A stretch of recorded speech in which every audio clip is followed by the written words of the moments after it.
Hi friends, I'm back and I wanted to just let you know that I do believe in the goodness of people. We're all influenced by not only our friends but teachers, our mentors, people who've walked along with us on our life's journey.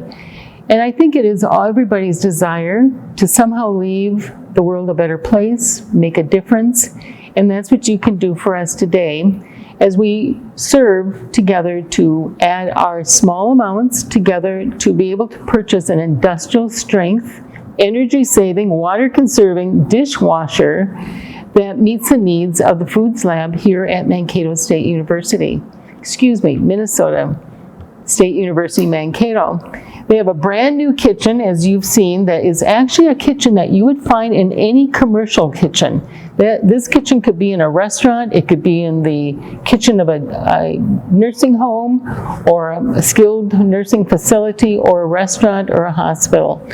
And one of the things that they need is a stainless steel, rust-proof dishwasher that they will see as students when they go out in their professional lives that they're going to find out there in their kitchens. And I can assure you, having been in administrative and also in food management, when Joint Commission comes and inspectors come, they look at your dishwashers, and you need to have temperature controls, you need to have sanitizers, you need to know exactly when those dishes were washed, how often they went through, and that has to be documented. That is a really great experience for these students, family consumer science students, to get here before they end up in the workplace. And you can make a difference for this, and you can make that happen. We want you to know that whatever amount you can give is the right amount. More if you can, less if you can't.